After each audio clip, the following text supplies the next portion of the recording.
திண்டுக்கல் பேருந்து நிலையத்தில் அரசு தனியார் பஸ்கள் மோதிக்கொண்டதால் பரபரப்பு.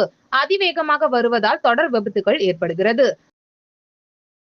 திண்டுக்கல் பேருந்து நிலையம் 4 நுழைவாயில்களுடன் உள்ளது. மதுரை, திருச்சி, திருப்பூர், கரூர் தொழில் மாநகரங்களை இணைக்கும் முக்கிய பஸ் நிலையமாக இருந்து வருகிறது.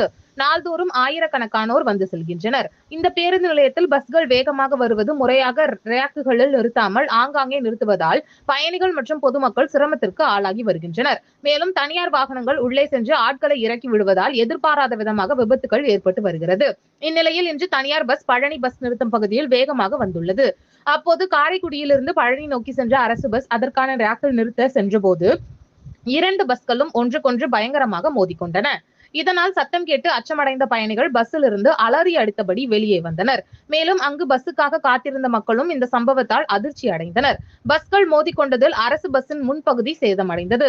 2 பஸ் டிரைவர்கள் இடையே வாக்குவாதம் ஏற்பட்டது. இதனால் பேருந்து நிலையத்தில் திடீர் பரபரப்பு ஏற்பட்டது. இங்கு வாகனங்கள் அதிவேகமாக வருவதால் பயணிகள் அச்சத்துடனேயே கடந்து செல்லும் வேண்டிய நிலை உள்ளது.